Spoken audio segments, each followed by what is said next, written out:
And I'm like, if I listen to my mother, and I love my mother, but what I definitely want to say is the way your family raised you, they did the best they could, but it doesn't mean they know best. Because I'm sorry, you can't tell me how to be rich if you've never been rich. Stop taking advice from poverty. Welcome back to the Billionaire Pod, the biggest pod. Massive growth, we just started recently. I've been experiencing the best growth, right? No, Starr Dawkins started the pod. And she was like, yo, she go, come on the pod. And she's big in e-commerce. She does a lot of stuff. She's in Jamaica. She's between Jamaica and traveling the world. And it's just amazing to see a female doing so much things, right? And y'all are going to be able to learn so much from the pod. A lot of females have been reaching out to me on a day-to-day basis asking me, hey, how can I get into e-commerce? How can I do this? How can I do that? How can I start drop shipping? How can I start a business, right? This is the perfect pod to learn how to start a business, how to grow your business, how to scale, how to be confident, right? How to go out there and get it, how to get funded, how to... So many different things you're going to learn in this pod. So be sure to like, share, subscribe to this pod. Starr Dawkins, Sweet Cookie Wash, right? And guys, for everybody that actually want to learn how to actually trade the markets, like how I trade markets, right? Y'all see me on Instagram, see me on YouTube. Right now we have thousands of people in the Learn and Earn program, going crazy. The results are massive, right? So these are some amazing results. You see the results? Yeah, so these are some amazing results from the students of the Learn and Earn making money on a day-to-day basis, taking the exact trades that I take on a day-to-day basis, right? So if y'all want to join the Learn and Earn, click the link in my bio, join the Learn and Earn, right? We have some massive things going on in the Learn and Earn, and you guys are going to basically be able to make money on autopilot with me, right? Trading is all I'm able to pay for the pod, the Billionaire Pod, the biggest pod, super blessed. Join the Learn and Earn.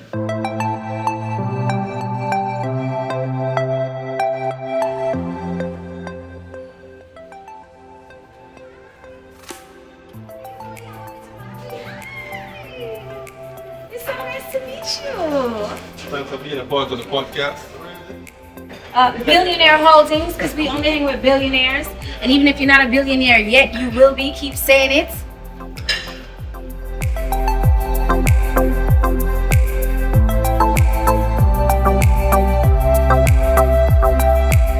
Right, so we're here with Starr Dawkins. Hi. Multi-millionaire. I'm not talking about Jamaican millions. I'm talking the US dollars. Like, Who said that? big boy.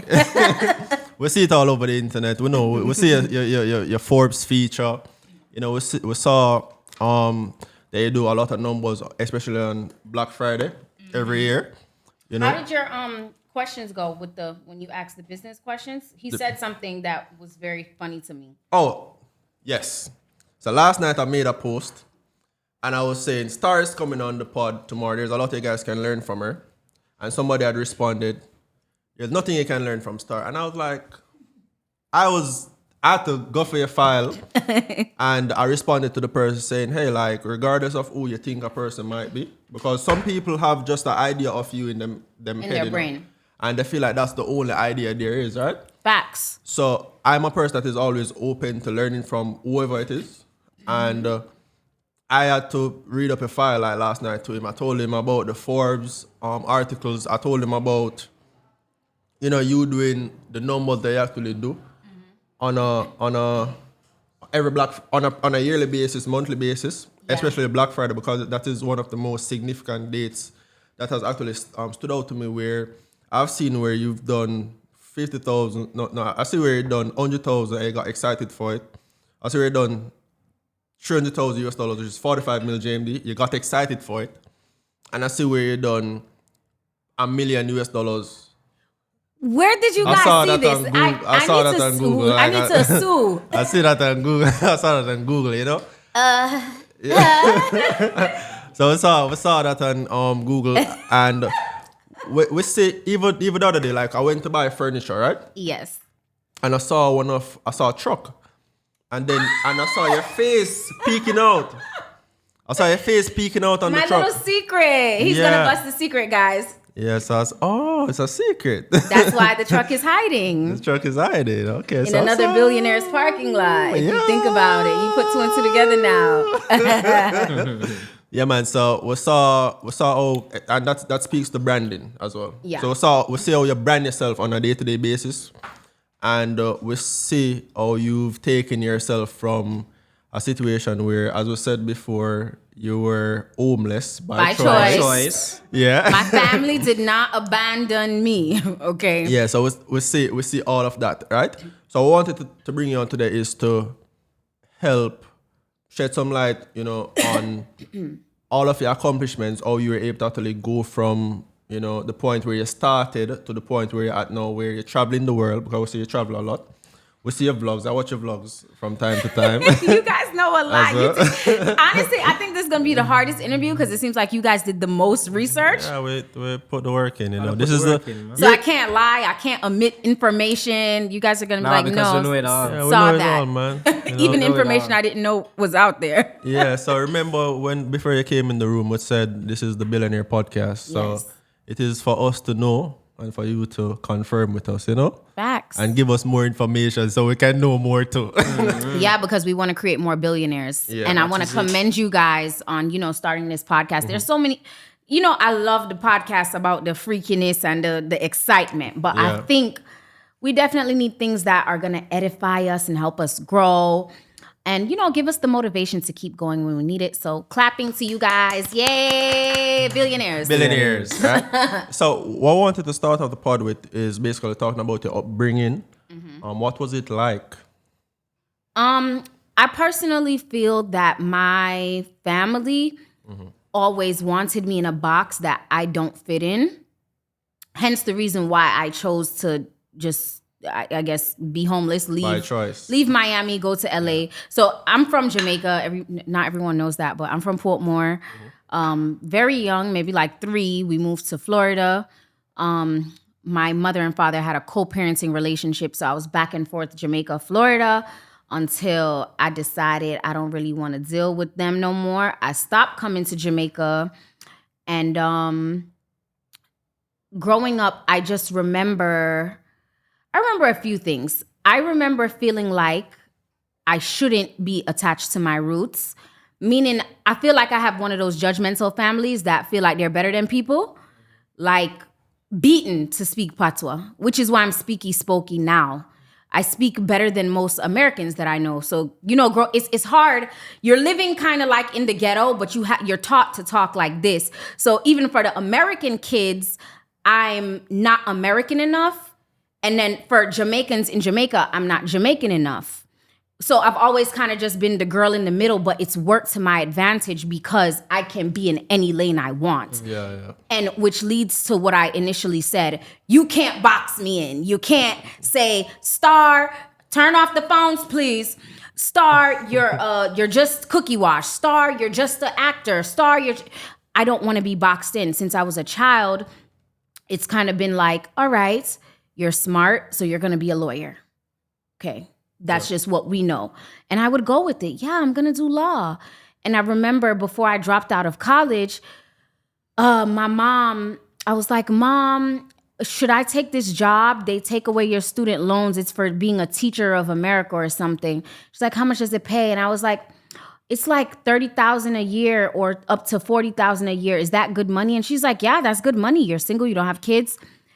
Until I started my company and I'm making $40,000 a day, $40,000 a week. And I'm like, if I listen to my mother, and I love my mother, but what I definitely want to say is the way your family raised you, they did the best they could, but it doesn't mean they know best. Because I'm sorry, you can't tell me how to be rich if you've never been rich. Stop taking advice from poverty, from the people that's poor. They can share their mistakes on how you become poor. That's just the facts. They can tell you what they did, and then you'll know, all right, if I follow their road, I'm going to be poor. Yeah. So my choice to leave Miami, go to LA, it was a scary decision because I literally only had $100. I paid for my plane ticket and then I just had $100 left. And I didn't know what I was going to do. When I actually got to LA, I just sat at the airport and cried for a long time because I really didn't have an idea. And I was like, maybe I should have thought this through. But I had a lot of faith. And I feel like if you have faith in yourself, just take the steps and everything else works out. You don't know how it's going to work out, but just take the steps. Like the doors open as you go. But if you don't walk, the doors won't open. Yeah. And I just continued to walk. My family, they were very scared for me. They were very sad because I'm an only child. So it was kind of like nerve-wracking for everyone. But I knew that the life that people wanted me to have wasn't the life I wanted for myself. So I had to go figure out, how am I going to get more? And sometimes you can't get more if you don't see more. Yeah. So even on this island in Jamaica, I don't care where you live. You can get on the internet and go look up mansions in Miami. You can look up houses in LA. You need to see those things to keep you going. Yep. That's what Motivation. I do. Funny enough. Like I'm Jamaican, right? And I trade currencies. Really? I thought you were Cuban. Cuba. Oh my God! She started with the jokes already. All right. So look at this, right? So I'm here, and I don't party, none of that, right? And it's recently I started to networking, and the podcast is a part of my goal in terms of networking with the right people, right? Right. So what I normally do, I have a lot of friends overseas. Most of them are traders. And they have cars. They have like What they trade? currencies like Okay. Let's make it clear because, it's a lot of trading going on. and I have a brethren that does Amazon as well, right? And a few that does Drop shipping or? drop shipping. Okay. Yeah. So they're driving Ferraris, Lambos, Rolls Royces and stuff like that. The latest whatever it is, that's them, right? And that is a part of, inspiration for me, especially when I just started out, because I was looking at these different people's pages and I was not limiting myself in terms of what I could afford or what I could have done, right? So, and a lot of people, I remember coming up, a lot of people were saying to me, that's too much, man. I remember I was studying in a cafe at one point and somebody was saying to me, go back to school, I don't stick to school, that's not going to work out. It never work out for them, right? So for you now, we said that you went to LA from Miami with $100. Like, weren't you scared? I think I'm more scared of being broke, and I'm more scared of living a life without accomplishing my dreams. So to me, whatever I do, even if people consider it failing, I consider it trying. And if I tried and I didn't like it, then so what? Life goes on. Because I have like a little joke with myself. I change myself every 5 years. And I think it's important to reinvent yourself. Catwoman? Yeah. I believe in reinvention. Yeah. Because if you're living until, let's say, 60, 70 years old, there's so much things you can do with life. Why literally box yourself into one profession or one goal? Oh yeah, I'm gonna get a job as a doctor. I'm gonna be a doctor for 30 years. But deep in your heart, you want to travel the world and be an architect and dig up rocks. You could literally say, I'm gonna be a doctor for 20 years, and then after I be a doctor, I'm gonna be an architect. Yeah. So I believe I give myself 5 years in every profession, and I just knew that was my 5 years where I was just giving myself to focus on doing acting at the time. Yeah, I remember like you were doing vlogs and stuff like that. You did really well. I'm a great actress. Yes, you are. I love that for myself. You plan to go like Netflix, that type of thing, or like Starr? I don't really know, because you know what? I've learned that sometimes the things you plan for yourself, God has bigger plans.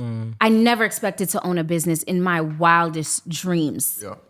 It was just when I was in LA and I was, living on a friend's couch, I would always say, okay, God, I came out here, I tried it. Being a struggling actress is not for me. I don't want to struggle for 5 years till I get a good role. Yeah. Make me rich. I swear, like that's all I would say. Give me some money. Give me some money, Jesus. Money, money, money. I don't care. Yeah. And then people, even Cookie Wash, it's an idea my followers gave me. So once I got the money, I just was like, oh, great. Now I can do things that, I think is fun. So we're sitting here saying, oh, maybe I could be on Netflix, but maybe I'll be like 50 Cent, have my own show. We don't know. That's I don't know. I don't want to tell myself what my capabilities are when I could not be dreaming big enough. Sometimes we don't dream big enough. Yeah. Sometimes we are seeing something and we're like, yeah, that would be nice. But then you get there and you realize, whoa, you should go way further. Yeah. So what she's basically saying is, if there's a level, she's at the highest, right? And she always dreams of the highest. Period. Right? All right. So we see that you say you don't like to box yourself in, yes. which is very good. I think it's very good to be diverse and diversify everything you do in life. And we understand that from even seeing you on social media, because you're a business owner. Yes. You're a CEO of a very successful company. Multiple successful companies. I stand corrected. Yeah. We see you do music as well, right? Yeah, she has really good music. I still act too. Yeah, I was just because gonna all ask Cookie if you Wash still commercials, I have to act. Oh my, hey. Y'all need to go watch those commercials. Yeah, she's really solid. She's really solid. She's really solid. Shout out to Trabas. Yeah. She could be like in a series, or I should say, have her own show, or like be in one of the biggest upcoming movies, or even have a movie created where she's a star, because Starr, Dawkins, the star. Yeah. So I would love to create more in terms of acting. I would love to create more shows actually in Jamaica. I think it would bring a lot of money to the island, and I think it will highlight a lot of the talent and actually get them paid as they should be paid outside of the social media app. Because let's just be honest. Even when you see people carrying on social media, their goal is to get money. Yeah. So take away some of the antics and maybe what looks like just a joke. These people are talented. Yeah. If you really think about it, what they're getting on social media and doing is not easy. These comedians are talented.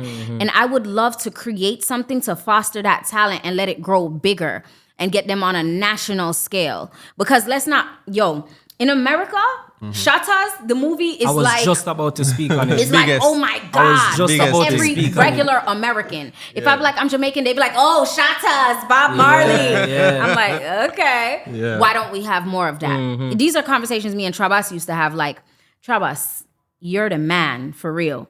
If you started something and gave these guys that look up to you an opportunity, but, sometimes life, everything just kind of whatever. But I strongly believe one day, if I don't do it, Trabas is gonna do it. Something big is gonna happen for Jamaica and media. And I feel like you should really do that, because even a lot of times I look into it and I'm like, because locally, example, financial literacy in every industry, it's not really, financial literacy is not really taught, And a lot of people that are doing... That's how to manage money, right? Yeah, how to manage money, yeah.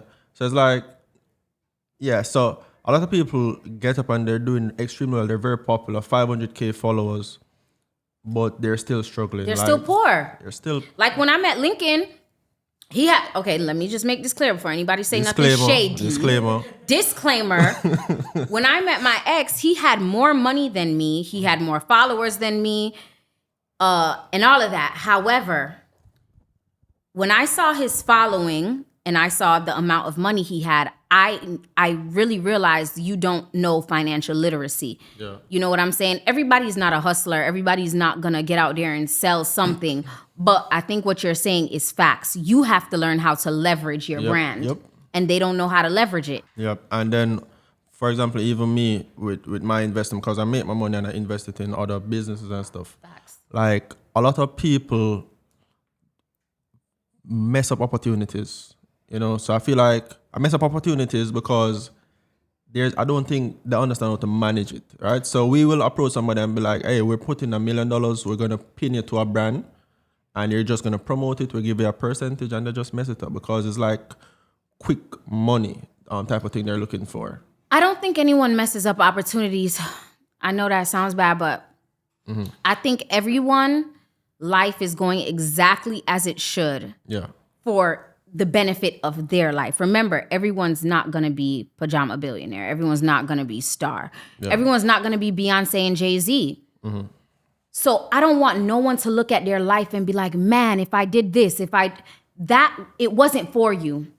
Maybe you would have got it and it would have took you down a road that's much darker than the life you're living now. Some people can't handle money enough. Not just manage money. You could get the money and start doing drugs and just beer madness. But you can be, not saying poor, but you could live a simple life and go to the river with your family on Sundays and eat a fish on Fridays and just good and be happy. I think no matter how much we preach about money, I think what's more important is your happiness. Yeah. You gotta do stuff that make you happy and fulfill your life.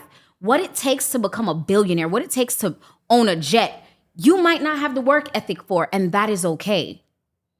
And I want everyone to be okay with their life path. I think what we, have to do is be more cognizant of where people see themselves before we give them opportunities. I've actually learned that. You said it, and I've actually learned it because I used to think that everybody should be rich. Yeah. But then I realized not everybody can be rich, It can't. Yeah, I used to think that. I used to want, I see somebody, I'm like, yo, I'm going to make it. I want you to And it would frustrate you, right? Yeah. It would frustrate me. I remember I gave my mom 10 bands for her birthday. Yeah. And I just said, I'm going to give her 10 bands and see what happens. Mm-hmm.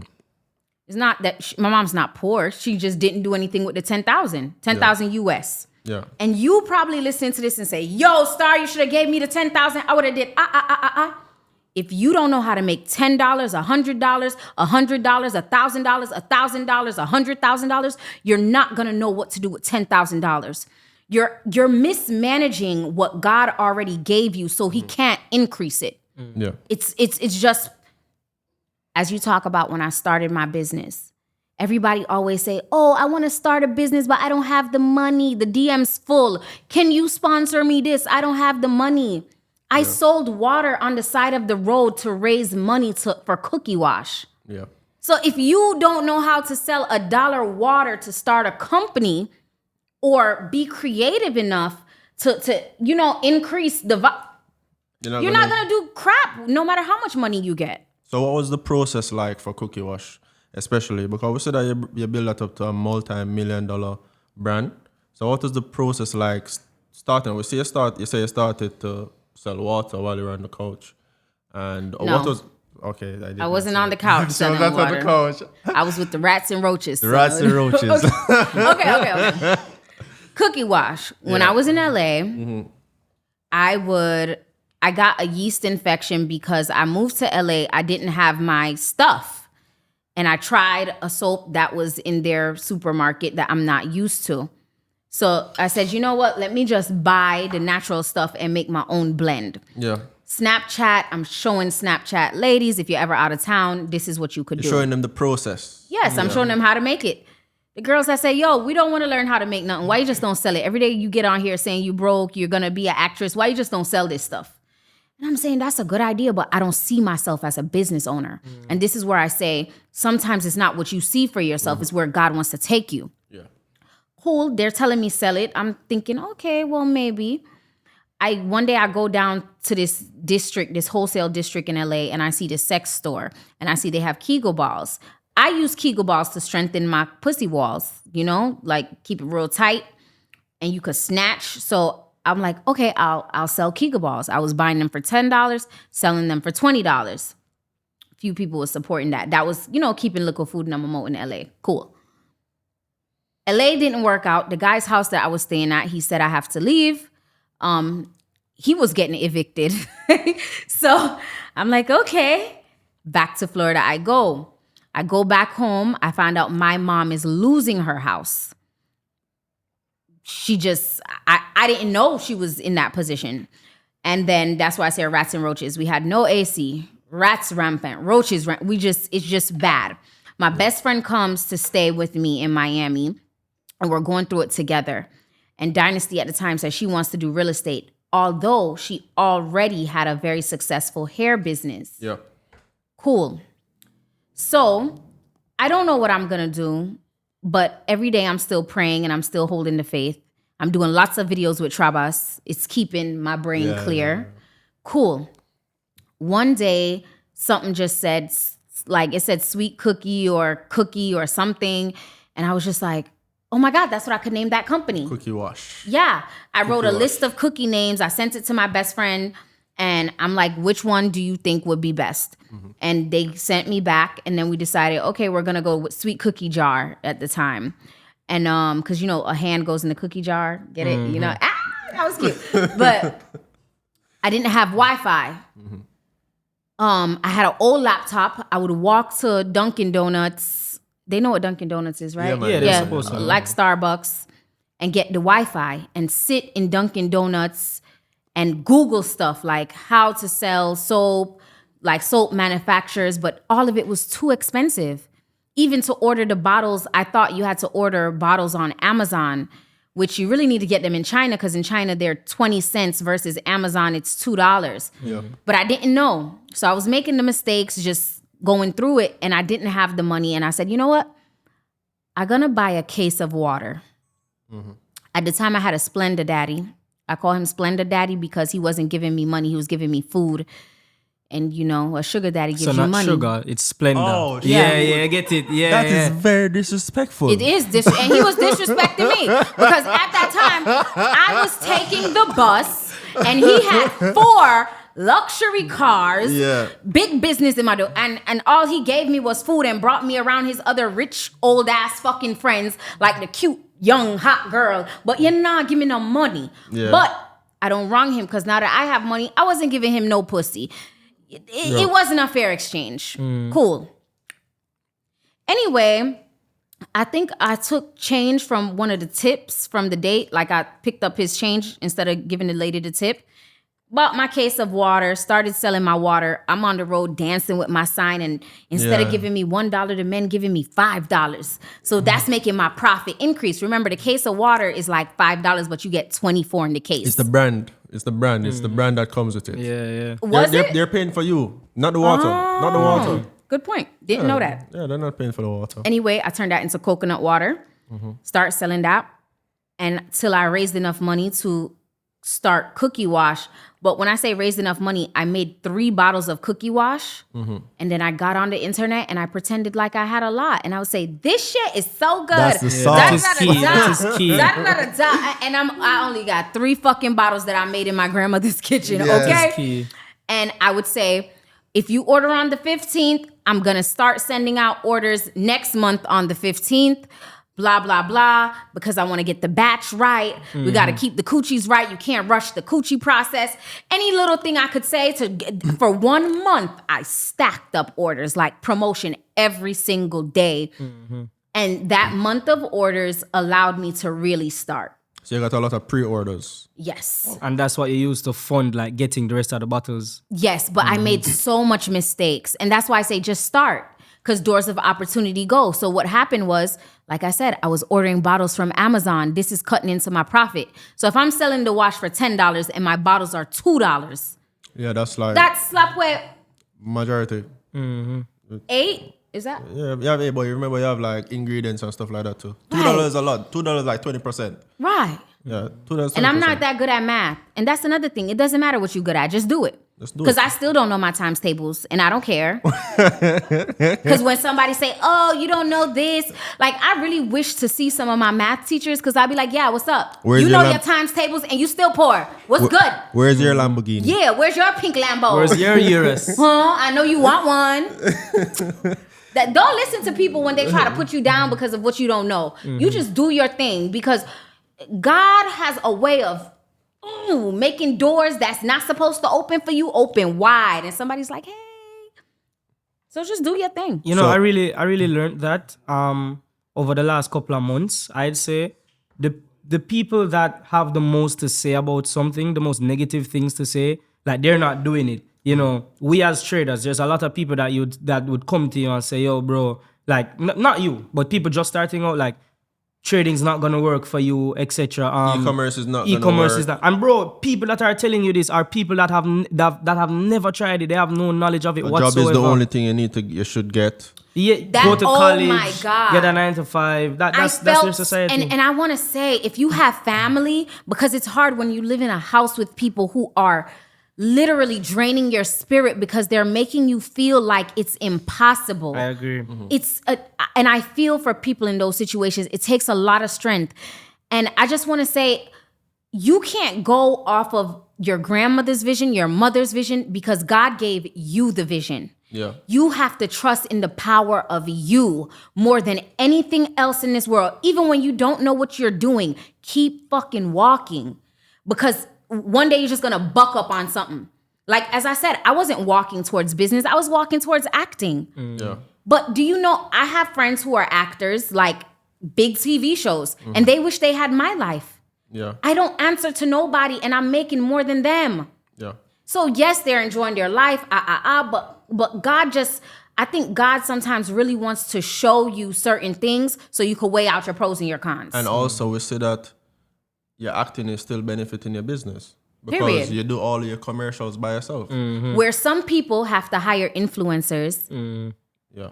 And And nobody's gonna sell a business as As good good as as you. you. but not for everyone. Yeah. So the thing is, no, that's okay. So the thing is, we even say I feel like she's the person that made this feminine coochie care popular. You're the person. Yeah, really. I'm glad you said it. Yeah. Because I want to go on record and say, y'all bitches is Copycats. Say that Say shit. it. Talk Say your that. shit, bro. Say that, man. Let me tell you something, and I will give credit where credit is due. There was one woman named Narissa, a lady with long dreads, selling feminine hygiene, and I'm not a business girl. I wanted to wholesale her stuff and sell it. Yeah. She wasn't really letting me wholesale. Time had passed, and people still kept asking about feminine wash. Yeah. Me, with my big bad brave self, gets on Jesus's internet and says, hey ladies, you know sometimes you do not smell good down there. Sometimes you smell like fish. Sometimes you get a yeast infection. No one on Jesus's internet was comfortable enough, courageous enough to do that. When I started doing that, and this is where I went wrong. I started posting my numbers. Oh my God, thank you guys for $1,000 in 1 hour. What did it go wrong though? Like Because when people know you're successful, they want to start doing what you do, how you do it. So so no you create one would be competition for making yourself. cookie wash if they didn't know Starr was making money. Yeah. But I feel like it's a plus still, you know, because when they post numbers, a lot of people is going to buy because they know that other people are buying from it. they It's like see a trust quality factor. of the product. It's a trust factor. I think it's different versions of marketing. That's what I think. Because let's say, for instance, I took the route where I just went in stores. The trust factor is the store. Yeah. Johnson & Johnson does not post their numbers. True. Grace, I've never seen Grace get on Instagram and say, you guys, thank you for 1 million in 1 second. But I feel like for Grace and for Johnson & Johnson, because they've been around for Years. 50 plus years, Years, right? years. I feel like it was different back then, where they never had internet, they never had social media. I feel like they would starting out if they had it, but for us now, like we have to establish that trust factor with people. I And- disagree. You disagree fully? Not for my company. I'm saying I see that there's two ways you could do it. You don't have to post numbers to become successful when you're establishing trust through word of mouth and reviews. Yeah, well, that too, you know. I think with trading, you definitely have to post numbers. Yeah. I think you can't go around that. Yeah. But I think with feminine hygiene, you don't have to post numbers. I was excited when people be like, "Oh, you're hype." Yeah, I'm hype. Bitch, I've been broke all my life. You you should work be for hype this. too. You have to celebrate yourself. What the You have to fuck? celebrate I'm yourself. very hype. You have to celebrate yourself. And you know, it tends to be people that are very envious that call that type of thing hype, that call self-praise and self-awareness hype, because you know where you're coming from. You know what a Lamborghini means to you. You know what a It Rolex means nothing. means Can to I you. tell you that? Remember when I said I'm going to tell you guys stuff that you wouldn't even think? Yeah. I don't About to care get about into my it. Lambo. I really miss my Rolls Royce, and someone stole it, but it's fine. But that's a flex though. Like I don't care about my Lambo, but the Rolls Royce is nicer. I like that's a flex. I have a friend, Shamara. She owns Taboo. I wish you guys could get them on the show. Get them on first. Of course. This is okay. all about Plug networking, in. man. Okay, how much y'all giving me for the... Whatever you're in the room filled with billionaires, whatever you want. State your price. What I was going to say is me and her, sometimes we call each other laughing because we're calling each other to complain about things that if we ever complained about publicly would sound so ungrateful. Yeah. Like I'm literally telling her, I hate this Lambo. She's like, yeah, and I want this Porsche, but I got a Cullinan. Like, and we're just like, what are we really saying? We're complaining about $300,000 vehicles.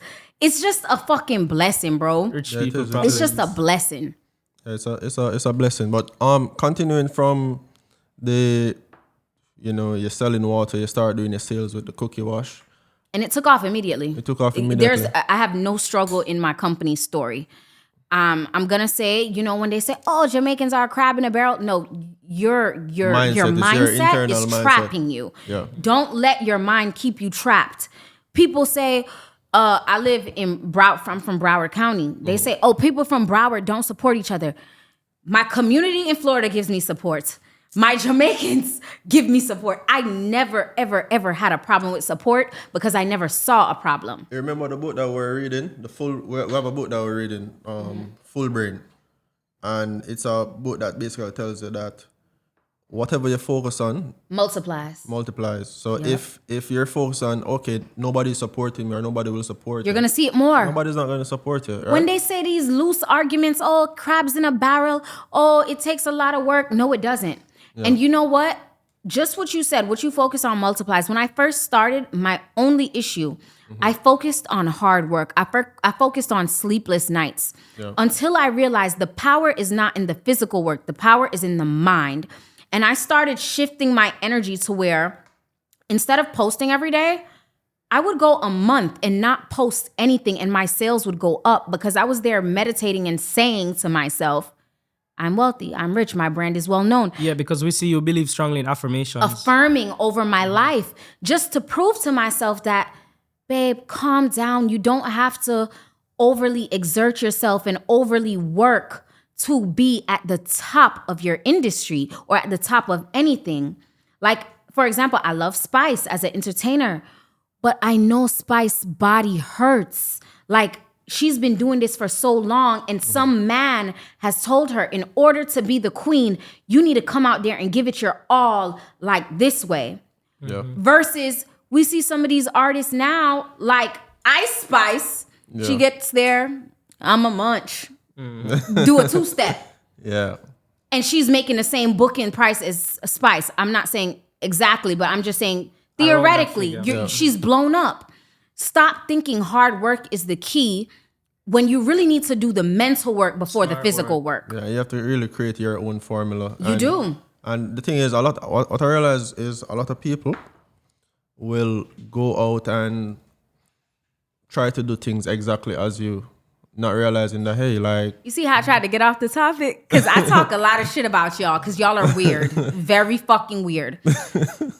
Okay, since he wants to stay on topic. Let's stay on it. Trademark your company. Yeah. Trademark your logo. Mm-hmm. When I first started, my manufacturer, my soap manufacturer, he saw how fast I was moving because I emailed them, had a phone conversation, told him everything. And when he saw how fast I was moving, he said, Starr, I need to speak to you. You need to go ahead and start trademarking things. Whatever you're doing is going fast. He's an old guy. He doesn't know anything about Instagram. Yeah. So I'm like, really? You think so? And he's like, okay, I'll give you the information. Again, doors opening for you. I had no idea where to start with trademark. This man just told me. Cool. Went, filed it, did all of that. Every week, there was me DMing somebody, hi, you can't use my name. You can't tell me what to use. I had an issue in Jamaica where someone was calling their soap cookie something. So I DM'd them, I say, hey, you can't do that. This is a trademarks company. I could sue you. She had one of her popular influencer friends DM me and say, everyone calls soap cookie wash. It's not the name of anything. No, but you were the one that started that. You know how Jamaicans call diapers Pampers? Mm-hmm. Pampers is the name of a company. In America. Diapers is the actual name of the product. Yeah. Feminine wash is the name of the product. Cookie wash is the name of my company. Yeah. But I'd blown up so fast that people thought cookie wash was the name of the product, if you get what I'm saying. Mm-hmm. So I was running into an issue where girls just thought they could call whatever they were selling, oh, hey, I have cookie wash. and they'll name their company something else now. Yeah. But they just thought That what they're selling is called cookie wash. if that makes sense. And if I didn't take the measures to protect myself, I think I would have just probably given up and just so many people could have just used me and ran over me. Yeah, because customers would have felt like they don't have to get cookie wash from you. They can get it from anywhere Exactly. else. Because And that's what cookie wash is. Yeah, and they would have been very confused. And I think that's important. Being creative in your brand. Everyone doesn't have the same personality. You need to figure out how you can brand your stuff so the experience. A lot of times you think you're selling a product and you're selling an experience. Yeah. True. And you want that experience to be tailored to you and your people. So even if they could get Summer's Eve or something else, they know they want, we want cookie wash because this is the experience. Were you always an extrovert? Always. Always? Got in trouble all my life. Well, because I say especially how that as the acting and you just being an outgoing person has helped you with your growth. But like, were there while on your journey, were there people there telling you, hey man, you can't go so fast, slow down, that type of thing? No, nobody has ever told me to slow down. So you've always had support. No, I didn't have support. You know what? I don't know what people were saying because I don't listen. I'm just going to be honest. I really don't listen. If I don't listen to my own mother, you think I'm listening to you? Like, let's be honest here. Yeah. I just, if you don't have more than me or you're living a life close to what I want, I don't listen to you. Yeah. Like, as I mentioned before, my friend Shamara, my friend Dynasty had started a business. She could tell me, she's how I knew how to do a website. She's how I can listen to you. So you built out your websites like yourself? Myself. She told me what site to go on and just how to input the things. And I wouldn't harass her. I would just go on them and try to figure it out myself. Yeah. Same thing now in my adult life. I only like to make married friends. I want to be a wife. I don't want to, no offense, but you girls that's just having fun, that's not the life I dream of. So I can't really take my advice from you. I'm going to take advice from my friends who are married and successful. They have businesses. They travel with their husbands. They spend how they want to spend. Their husbands buy them what they want.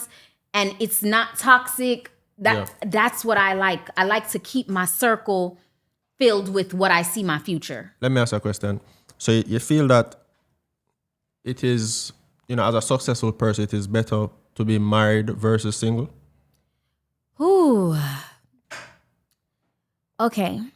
I personally think this is such an emotional question for me. We're here. I think it's the rum punch. I feel like I want to cry. We're here for you. Because I hate being rich and single. Yeah. And I feel like if you know from young that you're on a path to success, find your person and grow together and build together.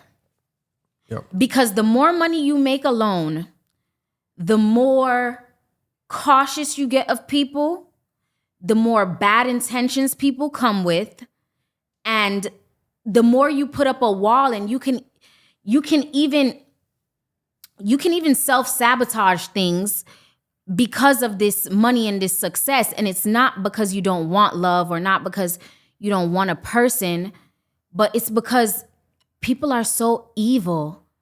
And I had to learn that the hard way. There's guys that they got money too, but they don't have clout. But now you're dating me for clout. And it hurts. It really fucking hurts. I'm not gonna lie. I wish that the person that I started with, I could have finished with, because it makes life easier. You know this person knows what it is like for you to be poor. Yeah. So when you build together, it's a different feeling.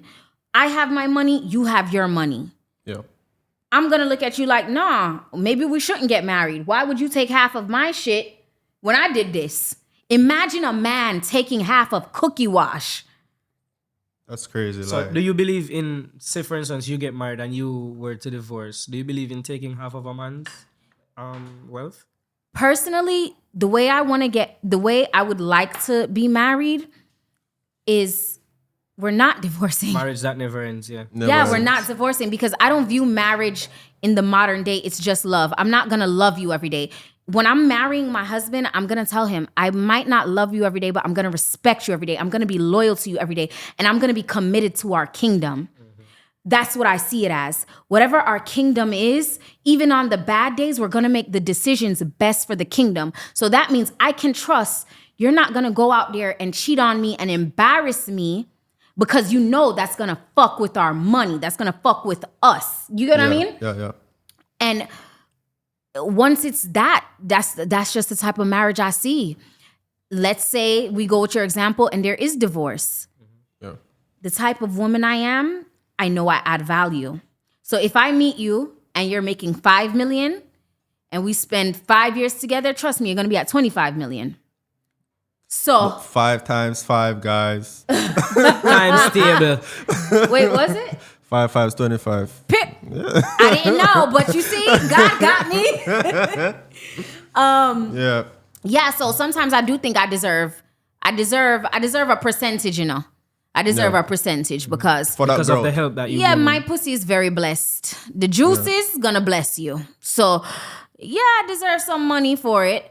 But I'm also, this is a bad part. I'm also the type of girl where I don't want to handle my business affairs. I would like to be with a man who knows what he's doing or has friends in the right places where he can say, all right, mommy, look, you're going to sell the company to XYZ. We're going to keep 20% of the company and just let them run it off. And you can go to Chanel and do all the fuckery that you want to do every day. And, you know, and I say, oh, thank you, daddy. I love you. Yeah. And I say, okay, babe, well, what do you need me to do today? And we work on whatever he's working on. So as a successful woman, do you find that it is difficult to find men that are as successful as you or even more successful? Nah. No? Nah. It's a lot of successful men out there, but some of them I feel like they gay. So that's the problem. That's why I like being in Jamaica. They so like, Jamaican men make you feel like, you're that girl. You're not gonna walk down nowhere down this road. Moment, like it's just something. In America, the men are a little too shy, a little too timid. They trying to act like they don't like women. They trying to act like they scared of rejection. Jamaican men, they don't care. They don't care. Okay, you're not talking to them. They like that even more. Like, you know, I don't know. Pressure you, man. They pressure you. I love the pressure, baby. Call me Oxtail. Ooh, it's nice. I like it. As a woman, it feels good to be pursued, and I like that. On our island, I think you guys don't give enough men the credit because they still have the quality of wanting to be a man. I don't really hear the topic ever when and you guys can tell me if I'm wrong, about the splitting bills 50-50. No Jamaican man I know has ever discussed that. I'm going to say, yo, if she moving in with me, the bills are going to get paid regardless. Real man. Real life. Real man that, you know. Because I hear the talk like, 50-50 is an American conversation. I'd be like, so how do y'all feel about 50-50? And they'd be like, what you mean? Oh my God. And I say to the girls, so how is dating here? Do you have like a talking stage? And they're like, what's talking? Them like, no, from your fucking your day. The man, them not deaf on that. Like, it's theirs now. They even if they have 2 or 3, they just letting you know you're locked in. I like that. So let me ask you a question. Like, would you talk to a man that has less than you? Yeah. Yeah. My lifestyle can't change though. So less could be I got 20 million, you got 19. Well, what if he has 0 millions? No, why would I do that?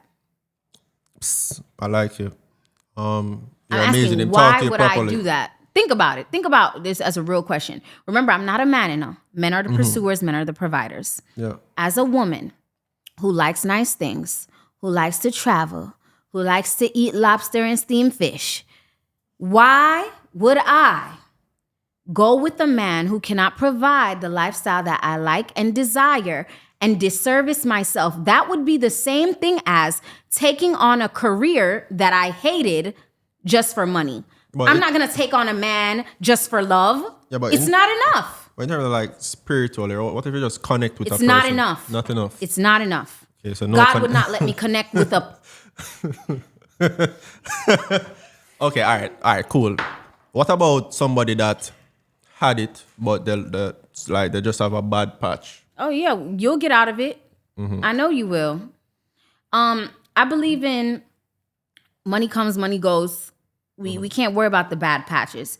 That's why I say I feel like I'm a great asset. Positivity is key. Yeah. When you have someone positively affirming you, listen, all of this, we don't even got to be sad. You're getting it back tomorrow, babe. Go back out there. You're good. Yeah. Like, you're good. And so you would hold him down for that time. You're not gonna need no holding down because the type of woman I am, you're gonna have the stash already. Oh my God. You get what I'm saying? It's no way that, like, I like allowances. You giving me, let's say you giving me $30,000 a month, $30,000 US a month. Of course we gotta put 15, 10 away. I'm not using all 30,000 every month. Well, you have some girls that will do that. Do they have businesses? Spree. They probably don't. And that's what I'm saying. When a woman already has her money too, she understands how money works. So, okay, I remember when I was in a relationship, he paid all the bills. Yeah. My money, if I see a shirt in Gucci and I'm like, oh, this will look good on my man, I buy it for him. If he see a slipper somewhere, he buy it for me. However, one of our agreements is when it comes on to the investments, because I pay absolutely nothing on a day-to-day basis, I put up most of the money for investments. And then you guys just split the profits and all of that. No, we don't split the profits. It's like, okay, let's say he wants to invest in something. Okay, true story. A guy that I was with, he wanted a boat. He had, let's say the boat was $100,000. He had $20,000 for it, to throw away. And I said, okay, I could do the rest. Okay. Why wouldn't I be able to do the rest? For the last 2 years, I haven't had to pay a bill. What were you doing with all the money you were stacking? Why you can't even give me $50,000 if you haven't had bills in 2 years? Yeah. That's why it's important for me, for a man to provide. I don't want the stress of, oh my God, how is this? Even though it's not stress, it's just still, I don't want to have to think about it. I want to be able to say, babe, I'm tired. I don't want to work for 3 months. And he say, yo, just go lay down then. Yeah. And I know everything is going to be covered. Yeah. So it seems like you have your finances in check in terms of like managing it. No, I don't know what I'm doing. You don't cap. I don't. No, I swear. Guys, remember, the Give Me merch is out. Remember, we're donating a part of the proceeds from all the merch sold, right? Look at this. The Give Me episode is coming soon. The Give Me episode is going to be posted soon, right? Give Me is one of the biggest platforms on the island, in the region, that allows you to actually, you can get like gift cards, e-gift cards for like different platforms and all of that. So we did a collaboration, Give Me merch, Give Me a Billionaire, and we're donating a part of the proceeds to a charity. Comment the charity in the comment below, right? And we will strive to help, at least 1 or 2 charities per month. Give some kids some tablets, food, whatever it is that they need. We're going to be going island-wide and then potentially Caribbean-wide, then worldwide, just so that we can actually help as many people as possible. Y'all know I came from humble beginnings. Now I'm able to have the biggest podcast teaching you guys how to make the bag, just as I'm able to make the bag. So go on the site, get the Give Me merch. We have Give Me a G-Wagon, Give Me a Ferrari, Give Me a Billy, Give Me a Millie. So many amazing things, right? It's massive. Join the Learn and Earn, get the Give Me merch. See you on the next episode. The Give Me merch. Learn and Earn. Super blessed, super rich. Stay tuned. Watch the full episode. So you have a team that like manages it for you? Yeah, but no, you're doing I very tried well. earlier, guys, before our cameraman got us cut off. He was talking about credit, and he was saying in America you leverage credit. I don't have a credit card. You don't have a credit card. No property on credit. No nothing on credit. All cash. All cash. Well, I have a debit card, like my money from Shopify goes into my bank account. But credit card meaning they give you $50,000 on the card, you spend and then pay it back later. This is how I was raised. Don't owe nobody nothing. Don't owe nobody nothing. So that is something bad that's hardwired in my brain to where I don't want to owe nobody nothing. Yeah. One time I bought a condo in Atlanta, and that was the worst decision. Why? I didn't really make no money from it. This is why I say it's the worst decision. If you have $20,000 for a down payment, right? Great. The property, the value can go up over time. But if you have $20,000 and you have a great business idea, selling t-shirts, and you put that $20,000 into selling your merch, and you make $100,000 that same month, a house wasn't gonna do that for you. Facts. I don't think a house is a great investment plan unless you're flipping homes. But for you to buy this house to sit down and live in, and you are not even making $20,000 a month yet, but you save $20,000 just to put down on it, it's stupid. Put your $20,000 into something that can make money. Cash flow, passive income. Let the $100,000 that you're making for the month, to me, then you could put down on a $20,000 house and then, spend. But personally, I don't even own a home. Yeah. So you don't think, while I do understand you, you don't think if you utilize the credit, because I know Shopify have been like giving me offers right now, right? I did it. Yeah. So, say what you're saying though. Yeah. So you don't think it would have helped you propel your business to a different level if you had access to those, or you utilize those credit lines from early out? I started my business in a time where being a business owner wasn't the popular thing yet. Shopify didn't offer credit during those times. Oh, okay.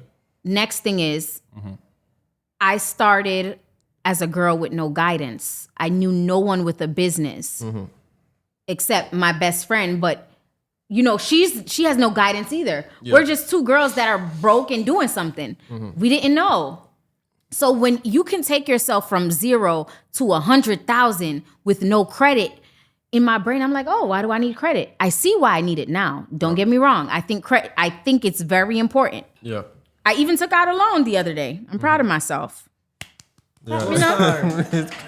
So the fact is, I think that if you can get the credit and you have a plan, use it. Even if you don't have a plan, use it. Fuck it up. Got one life to live. YOLO. People take out student loans every day to go pay for something that they're not benefiting school, from. bro. For pay for school. That's making you $0.00. Yeah. Do what you got to do.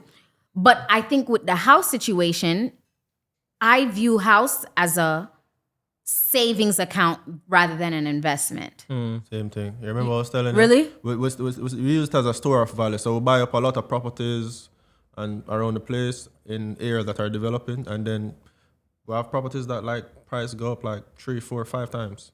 In the pandemic, we're like just going around buying properties. And it went up 5 times in how much? In how much time? Like 2 years, less than 2 years. Exactly.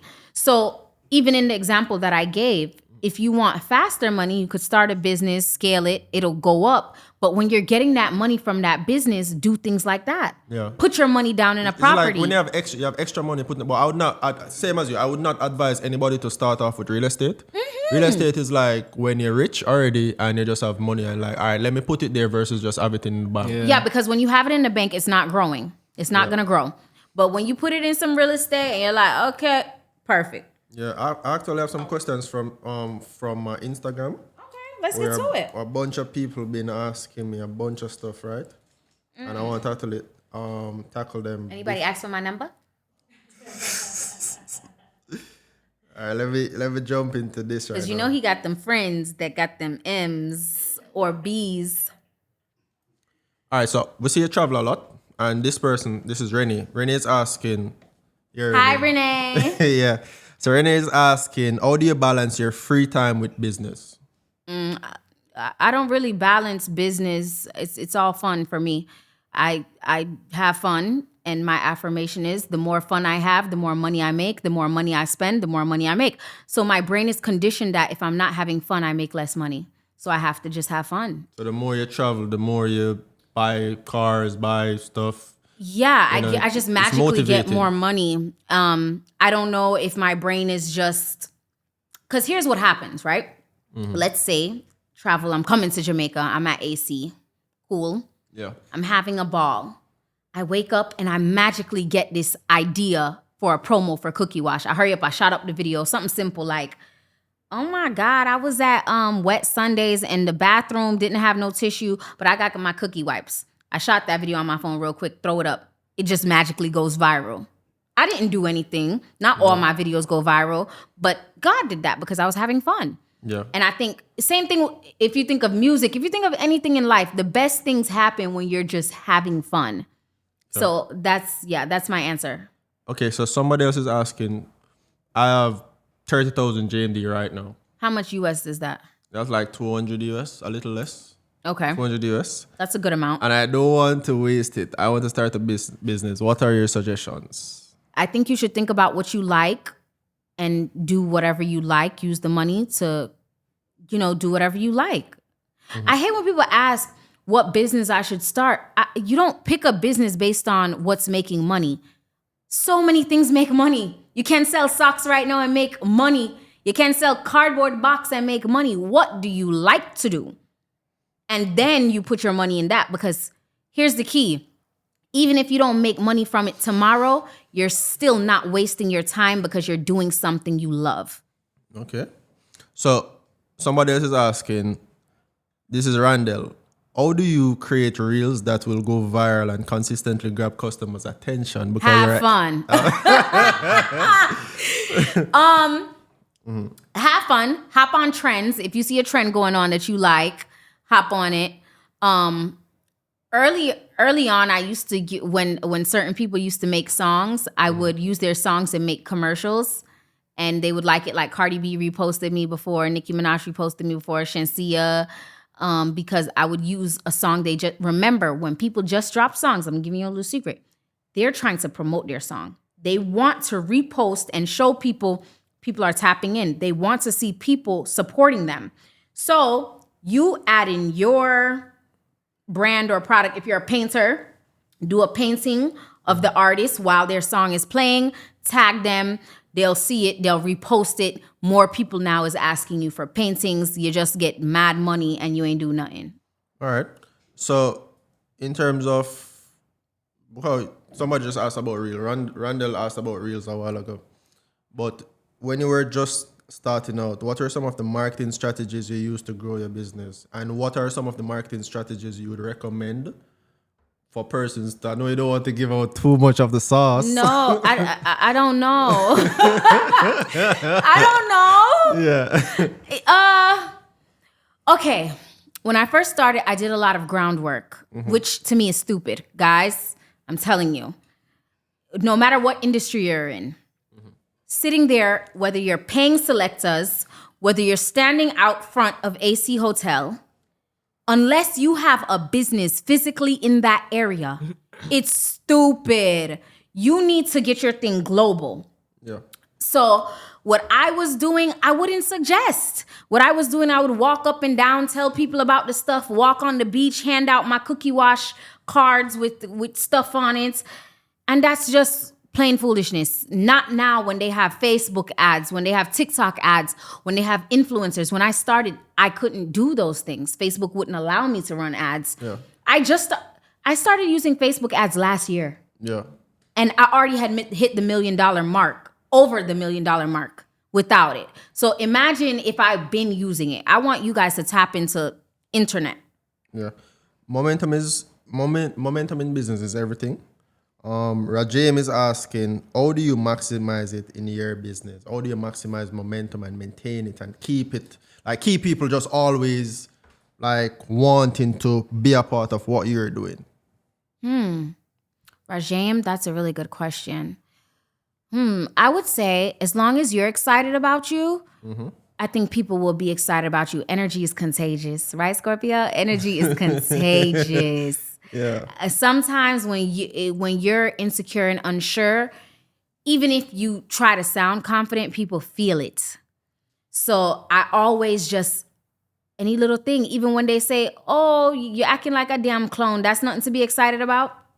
It is for me, baby. Hey, the funny thing, I say where some people, especially in their business, they would not promote their business because they're saying, oh, it's distasteful when they're posting about their thing too often, or they would have family members or friends saying, hey man, like, why you posting about this so much? Like, you post already, why don't stop? I could kind of see what they mean though.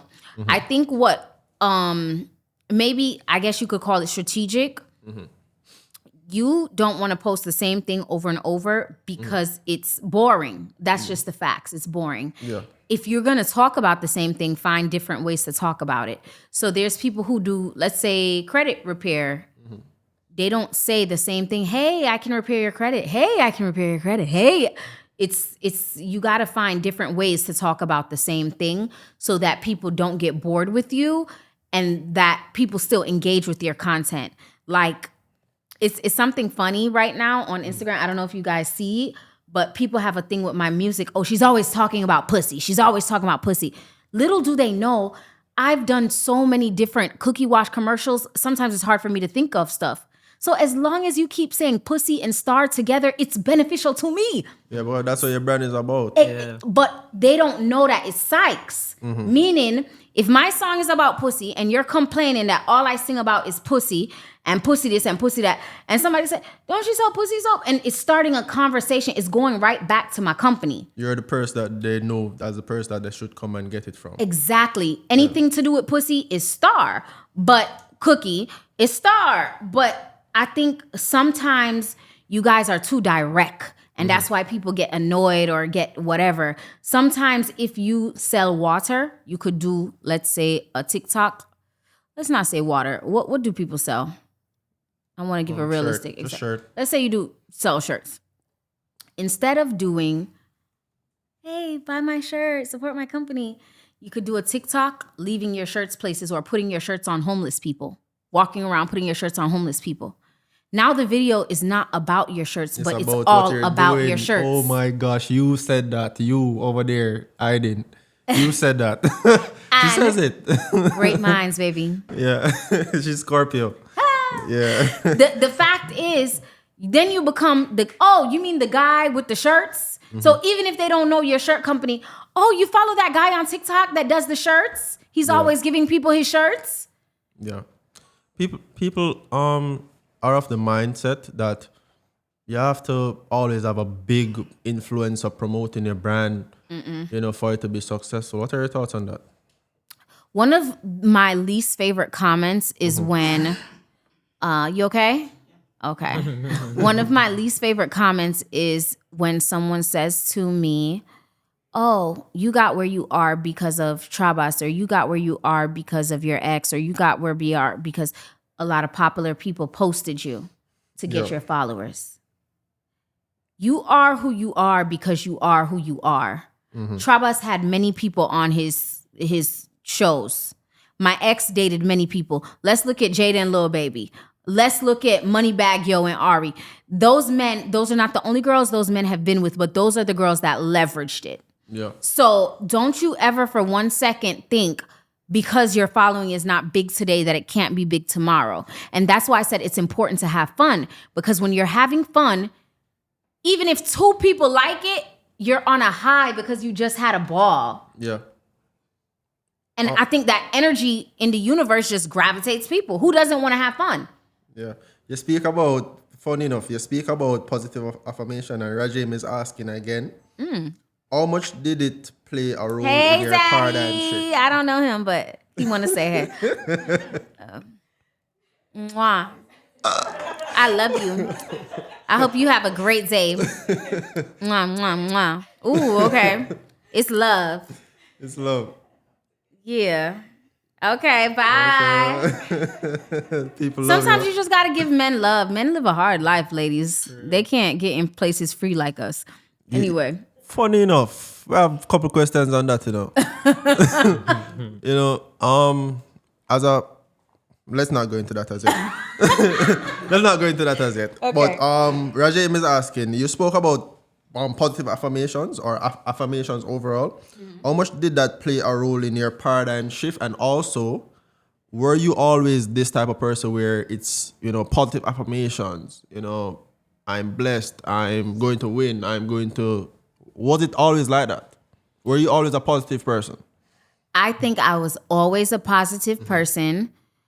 There's 2 things about me. I've always been psychic and I've always been positive. And maybe my other Scorpio can speak on this. I've just been born with like certain abilities that I didn't know what they were at the time. So I remember as a kid, my mom would be getting mad that we're late for church. And I would say, Mom, are you going to let being late ruin your day? Yeah. What if God is saving you from a car accident right now? And she would be pissed off at me. No, you need to hurry up. I'm using manipulation to excuse the fact that I'm the reason for being late.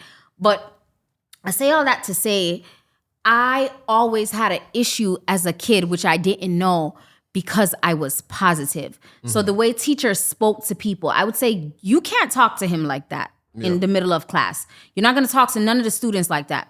Now they putting me out of class. Now, okay, Star's an issue. She talks back.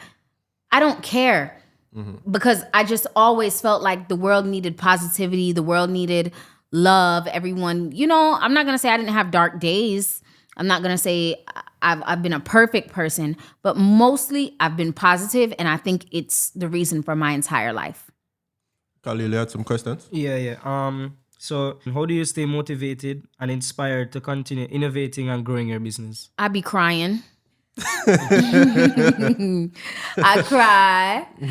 I be sad. And I just go through my emotions.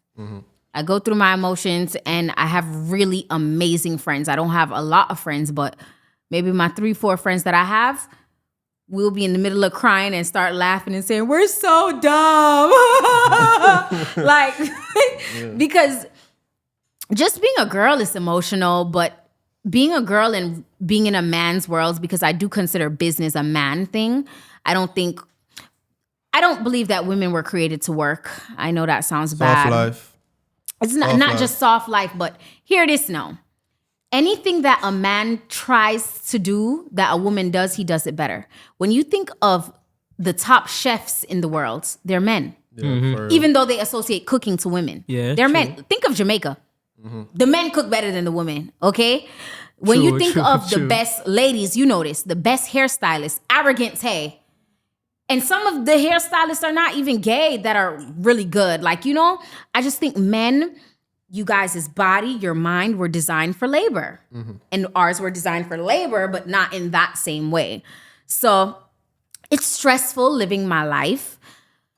But I just, on my worst days, I just say everything is always working out for me, and I go to sleep. And it might not be good, but I be taking NyQuil. Sometimes I just can't bother. I just go get some NyQuil and go to bed. Because if I stay up, I just pre-negative, and I don't want to do that. All right. So Nikhil is asking, how was your acting experience in Diary of a Cheating Man?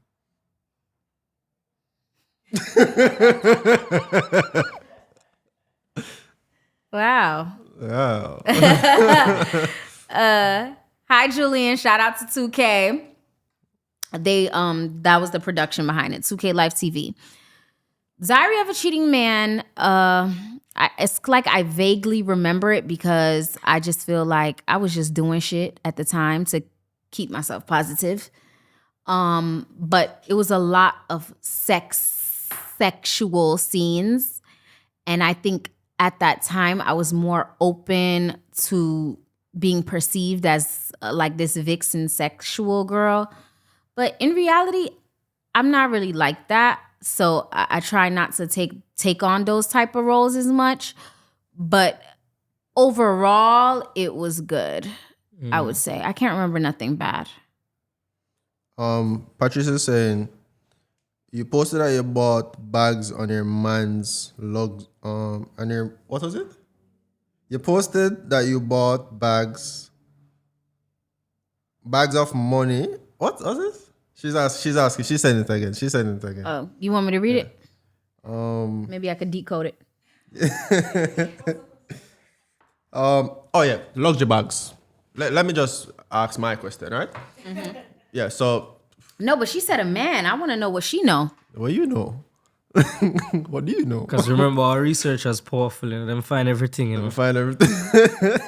What's your question? Yes, so she basically she's asking. She said that you buy luxury bags, luxury items. Do you consider them to be investment, or you just buying them for just buying them sake? I think they're both. Like Chanelica.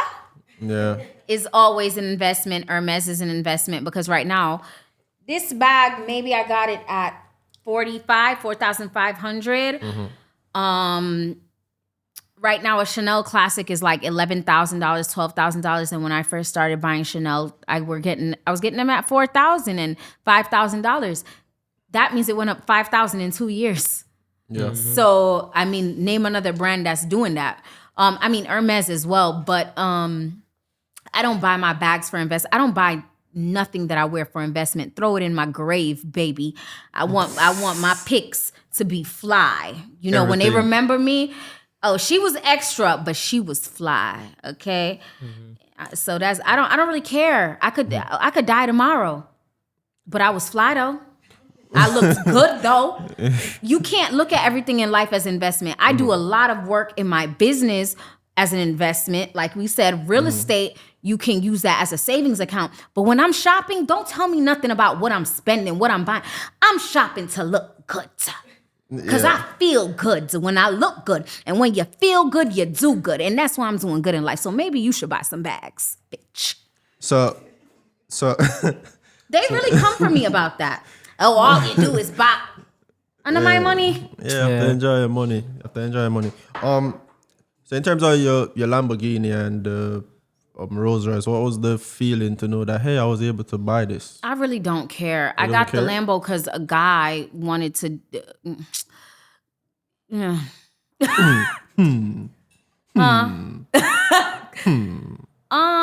Okay.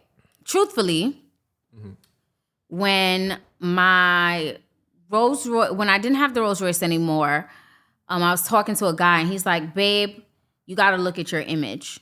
You're a brand. You can't go from Rolls Royce to a Mercedes. Yeah. I'll help you with the down payment if that's what you want. But the next best thing is Lambo. This is Miami, people. Yeah. You have to, yeah, Miami Maybe is if like you live that. in a different state, like I was talking to a business owner and he makes more money than me and he's in Atlanta. And he's like, yeah, I need an everyday car. I'm like, why don't you get a Lambo? He's like, Starr, a Lambo is not an everyday car in Atlanta. And I'm like, oh. In Miami, a Lambo is an everyday car. Your Cullinan is not an everyday car, but your Lamb, it's just a Lamb. I didn't see much about it. It's all around me every day. Okay. So in terms of your traveling now, like, can you share some of your travel experiences? In terms of like, what makes traveling worth it for you? You guys, you know that thing where they say, don't buy things, buy experiences. Baby, I've been on so much trips, I can't even remember them all. Yeah. But you know what? I still remember some of the bags I bought and I think about them and I'm like, yeah. Don't let nobody tell you which one is best. Yeah. Because I've been to Mexico sometimes and sometimes somebody's reminding me of a story and I'm like, damn, did that happen? And it's not because I was drunk. I was, but it's not because of that. It's just like, I don't know. I like to travel, but I'm not like a travel junkie. I don't know why people get the feeling that I'm a travel junkie. I think maybe because I come to Jamaica a lot and they think Jamaica's like a, yeah. So I don't know, but I don't travel that much because I don't like girls' trips. So that's another thing. I don't really like solo trips to travel. So You mostly travel solo. do I? I'm asking. I don't know. I don't know that. At least. I can't even tell you the last time I traveled anywhere. I'm trying to think. I don't really think I travel that much, guys. I used to. So what do you do for fun though, overall? Music. Now I do Pilates. Pilates is the new thing? I heard no. all the Not girls really. talking about Pilates. It's not new. It's It's just kind of like what, yoga in a way? Something of but that it's sort? kind of like weightlifting and yoga mixed. It's what the housewives do. I want to be a housewife, so I'm just tapping into their worlds. But what else? I drink and I go out, and I like to do a lot of stuff for fun. I like adventure. I like spontaneity.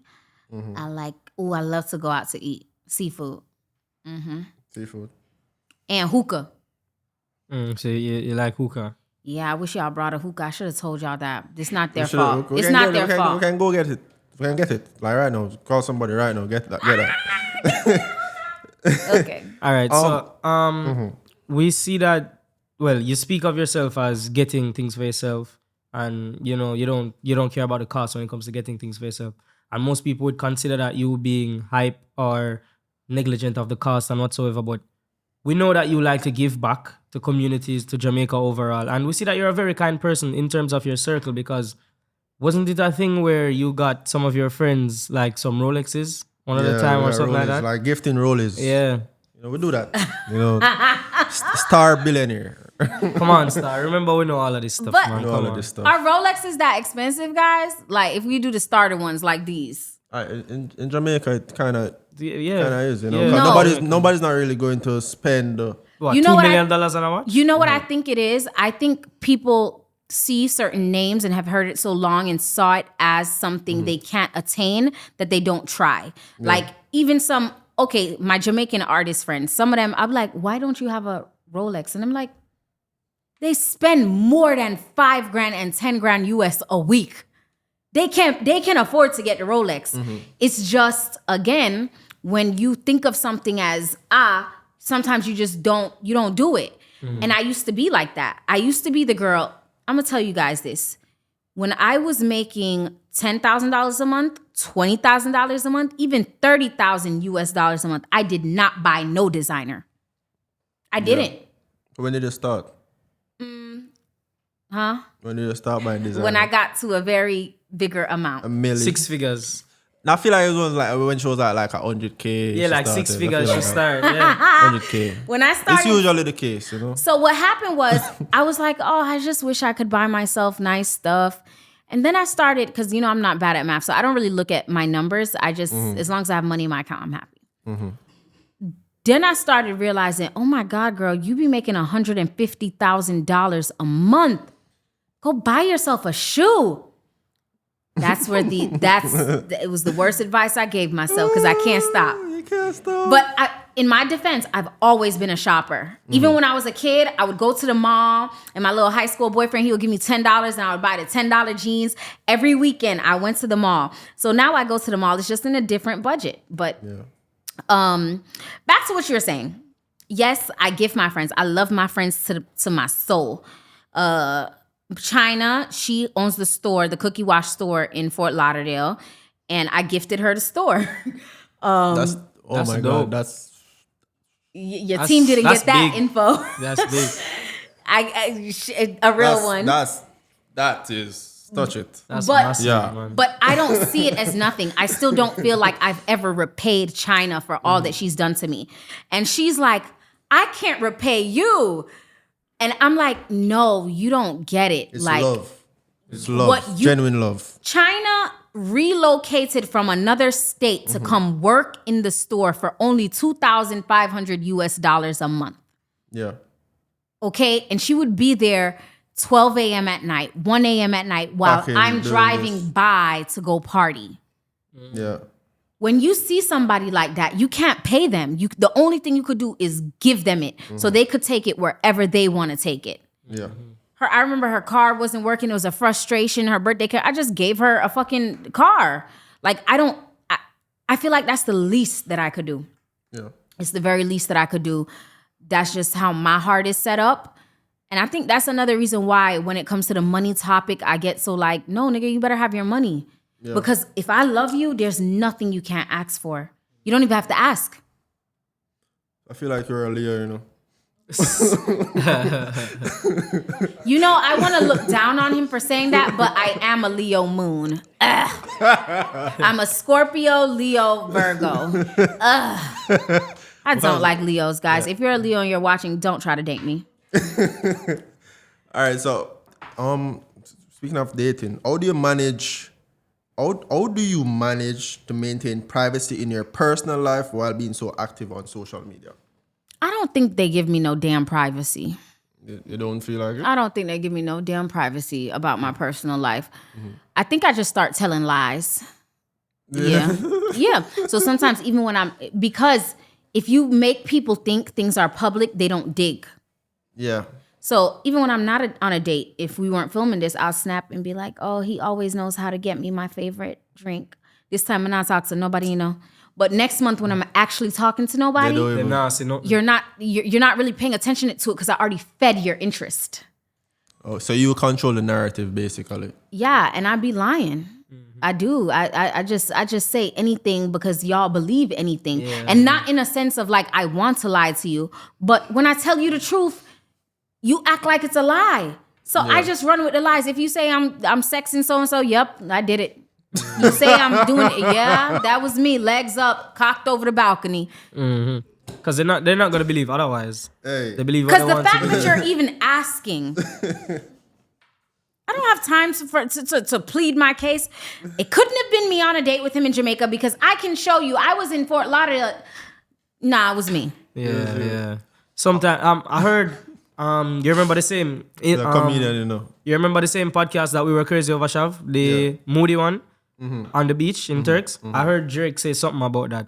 And it became a very influential point. Like he can't clear in a position like this, you can't clear every rumor. That just made my heart smile. Me and Drake think alike. Yeah, Shout out to another Scorpio. Shout out Drizzy for real. But he was saying like he can't clear every rumor, every misconception that's out there about him. Sometimes it's better to just, a wise man once said nothing at all. He heard it. He said it in one of his songs. Good one. It's just he said that. Yeah, he said that in one of his songs as well. Good. Good line, Drake. Yeah. You just sometimes you have to let it run because at the end of the day you prove them wrong. Wow. At the end of the day you prove them wrong. Wow. What come out of that? They say, "Girl, stop explaining yourself to these people." Yeah, you can't please everyone. You can't please everyone, Yeah, so I just don't. I think I don't think my personal life can be private, but I try and I prefer to date people who don't know me from social media, who never saw my Instagram. Another reason I like being in Jamaica, the uptown people, they don't know what the fuck be going on. Yeah. I don't know what's up with them. They think they're better than people, and I like it. Like, you know what I'm saying? You don't feel like you have anything to gain from Starr. You meet me and you like me because I have fat, juicy titties and a fat ass and a pretty face, and that's all you know. And then you get to know my personality. But I don't tell people I have no business. I don't tell people nothing. I just, so how you have this? Anyway, what do you like to eat? Do you find it that people deal with it differently though? Like when for example, they see probably your body first, and then after they say your body, they judge you, and then after they start talking, they start doing different. Do you find that? Yeah, so, they're always like, wow, I didn't expect you to be so smart, or I didn't expect you to be so positive.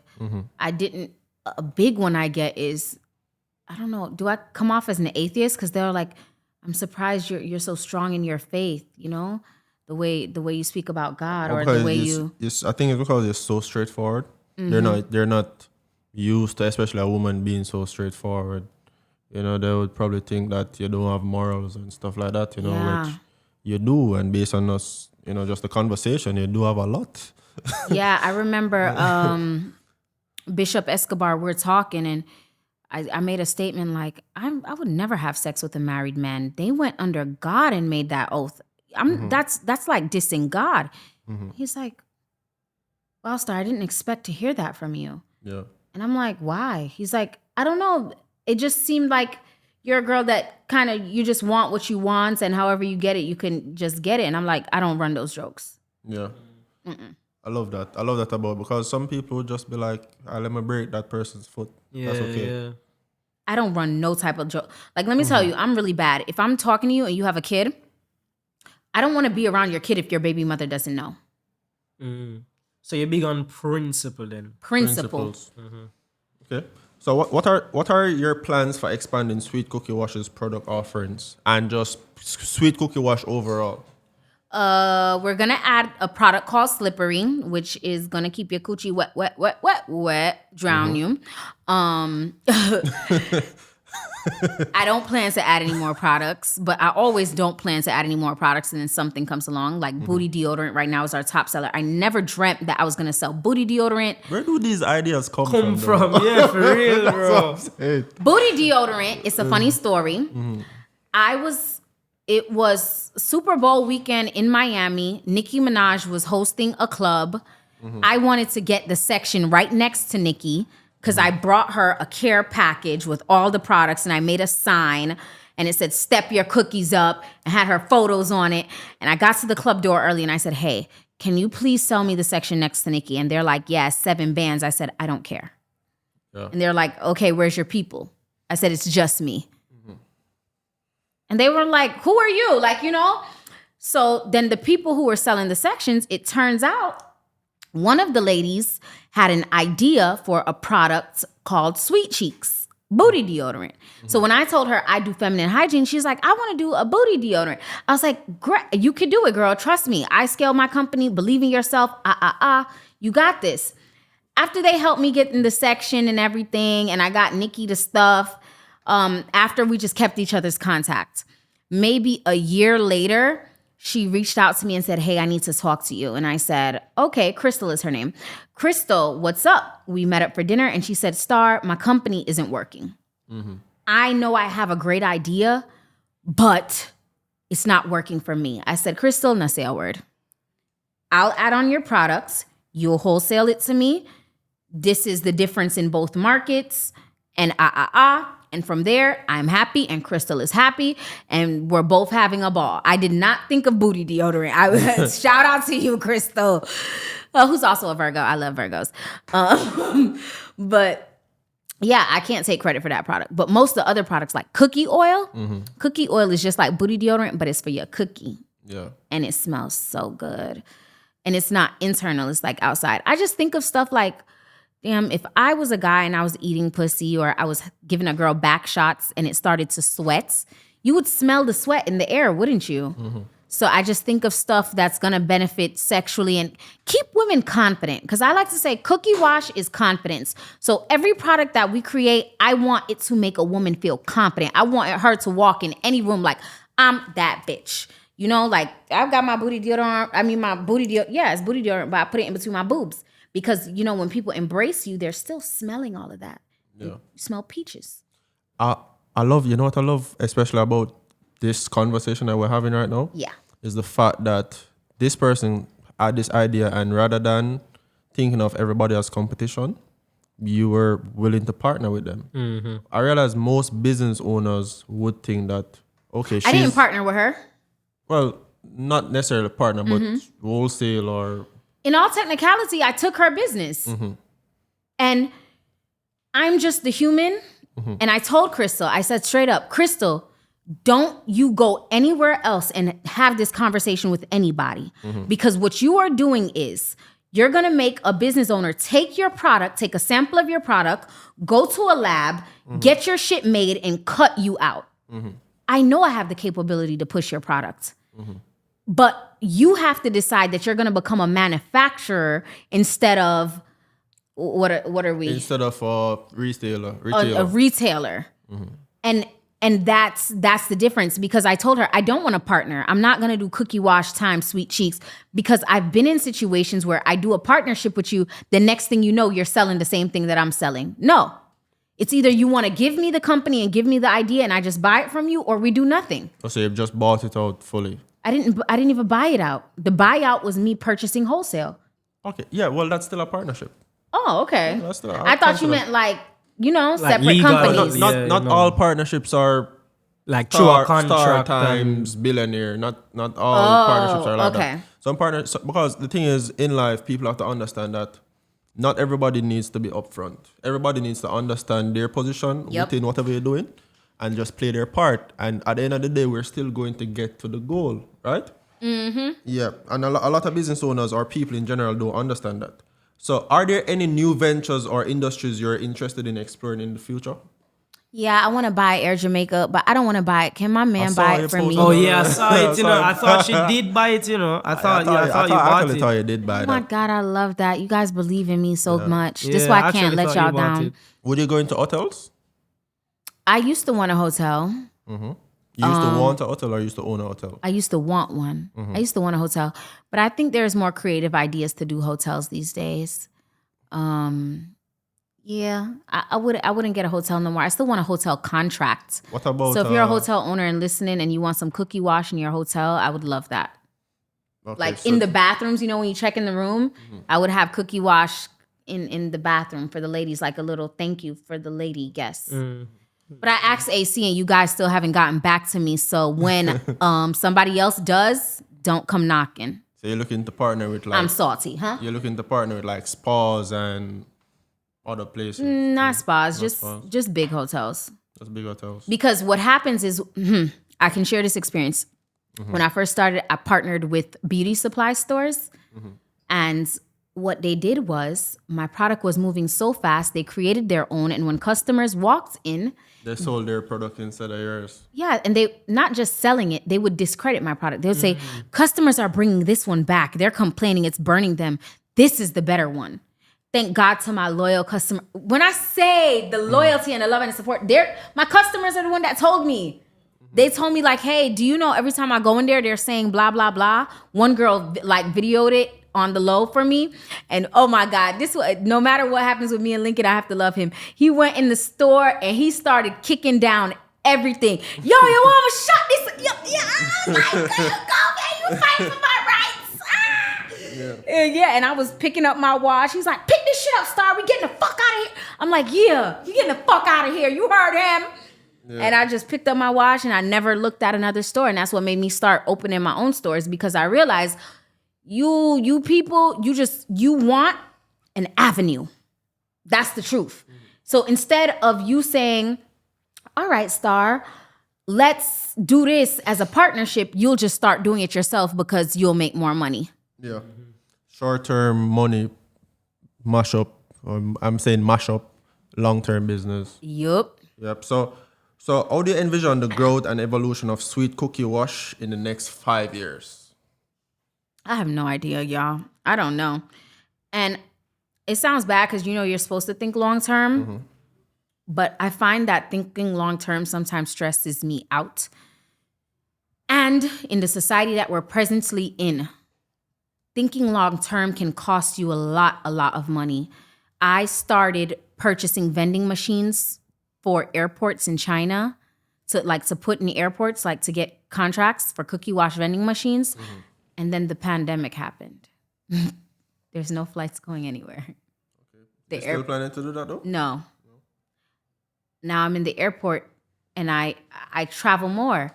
People aren't interested in stopping. People are just trying to make their goddamn flight. They're barely on time. Yeah. You know what I'm saying?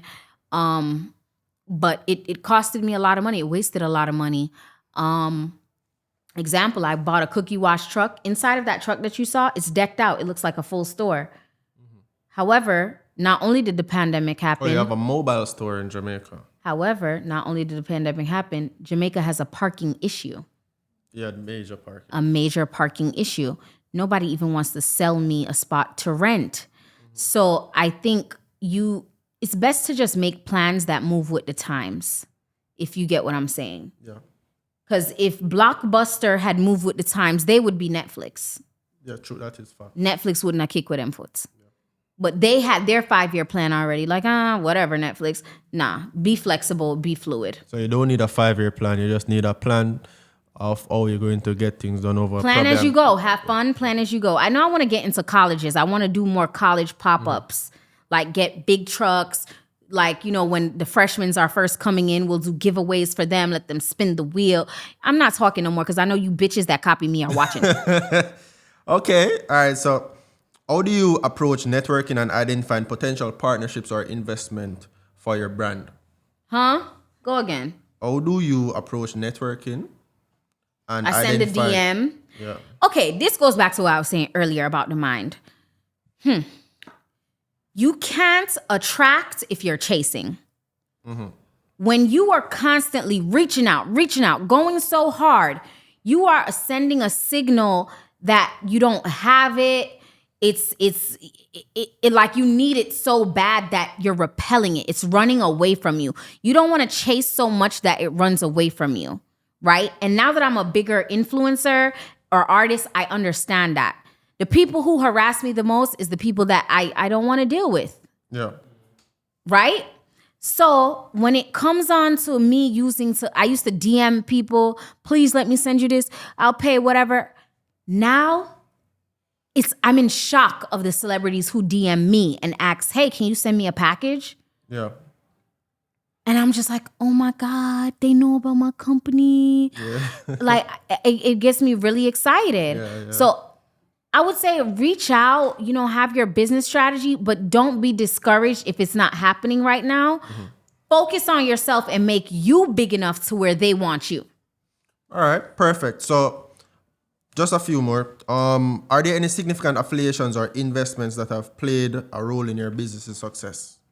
Any affiliations, any specific investment that you've done that caused the business to propel? I would definitely say my mom, Nicki Minaj, posted me because the Barbs, we stand really tall for her. Yeah. When she posted me, and I know she did this strategically. I know you, Nicki. I know you love me. She used a thing where my name would pop up in the video. What is that called? Repost app? Yeah. I see Nicki post people all the time, and she doesn't always have The hashtag. where not the hashtag, the actual at name. Yeah. So in my brain, I'm like, oh my gosh, she really loved me. And so many Barbs came to my page, and people still comment now, and they're like, oh, I remember when you just started, I found you on Nicki's page. And I kid you not, this is what I mean by manifesting. That day, I almost collapsed. I had a burnout from working that week. And I was just laying in bed. I was supposed to be at work, and I said, I'm not gonna work. I'm tired. If I go broke, at least I know I know how to get it back. But I'm burnt out. I laid the fuck down, and I started thinking in my brain, you are wealthy, you are rich, you will make it. My phone started dinging, ding, ding, ding, ding, ding, ding. And I'm like, what's going on? What's going on? Yeah. And I'm just watching Shopify until I switched to the Instagram app. And I see people tagging me. That's Starr. Yeah. And I saw I was on Nicki's page. And Nicki brought me in $60,000 that day. Oh my gosh. Free. That's the power of the mind. Yeah. I didn't pay. I didn't go out there and beg her. I didn't do anything. And this is before I ever, had the money to go to the club and buy a section. I'm talking about very fresh in my business.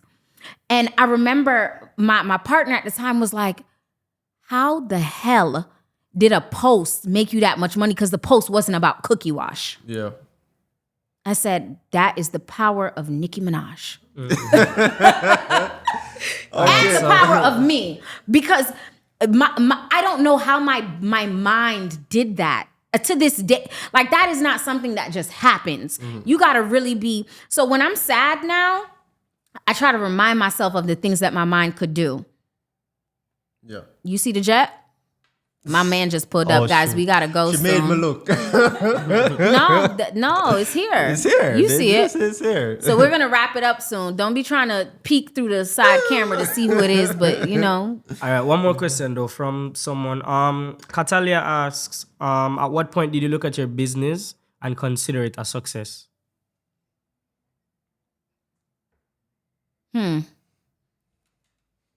I would say a year and a half ago. Even when I was making over $1 million in sales, I didn't realize I was successful or that I had I had to ask one of my besties, China. I said, China, can you be honest? Am I rich? It's so stupid. And she's like, yeah. And I'm like, no, but what's rich though? Because it happens. My life changed so fast. Do you understand that? I was under that bridge in LA with nowhere to go in July. In December, I started Cookie Wash. What's July to December? July, however much time is that? In January, Cookie Wash was active, always sold out. By the next December, I had made my first $100,000, over $100,000 US dollars.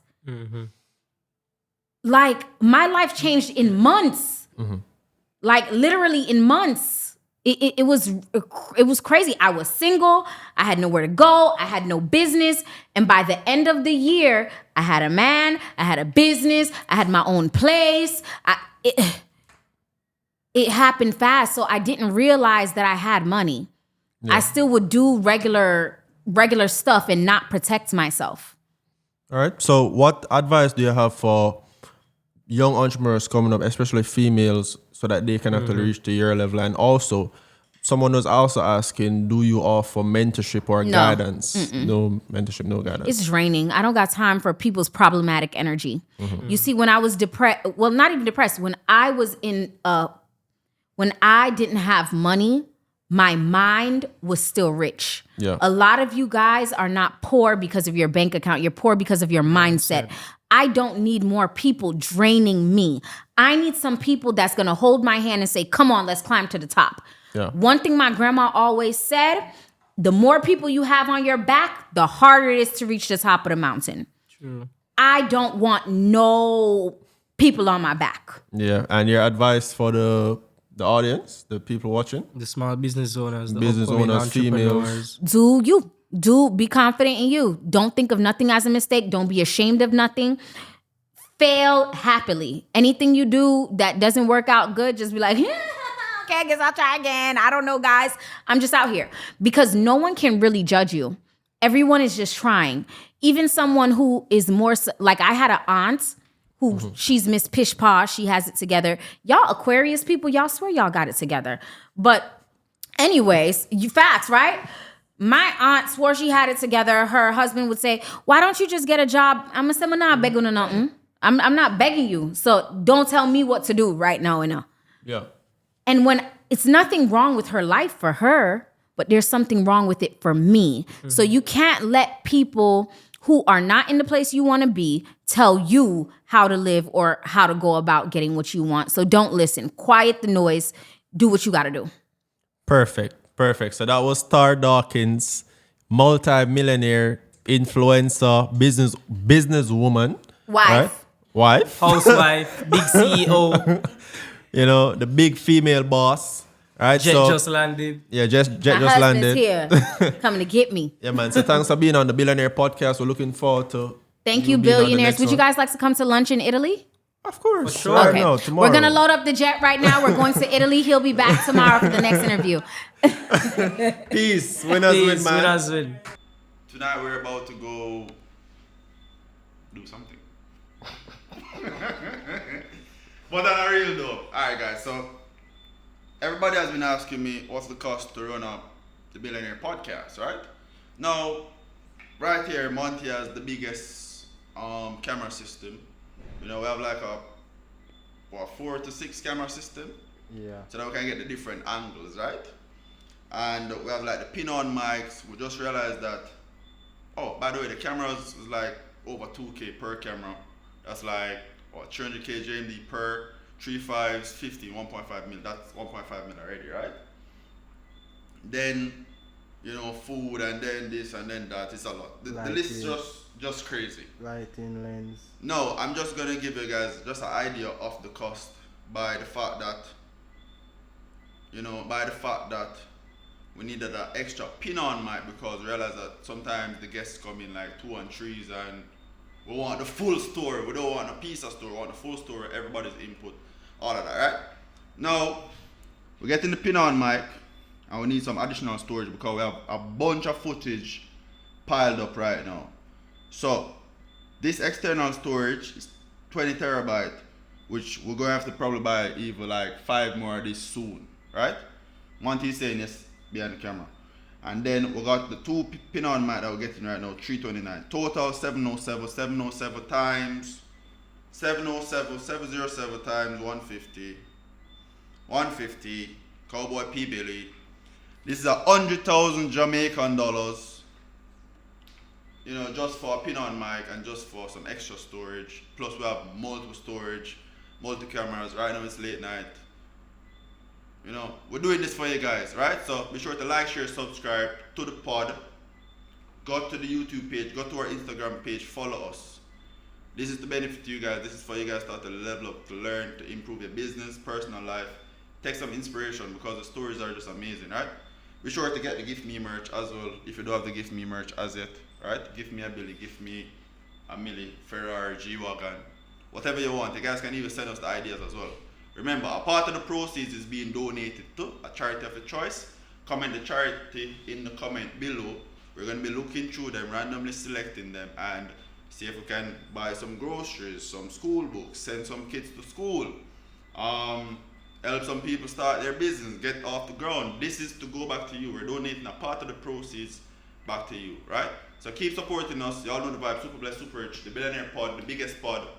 It's a boy P. Billy. See you on the next pod. And let us know who you want to see on the next pod. This is for you guys. So let us know, comment, and let us know who you want to see on the next pod. Y'all know the vibe. Super blessed. 100K. That's 100K. Join the Learn and Earn to learn how I'm going to make this by morning. It's crazy, right? Yeah.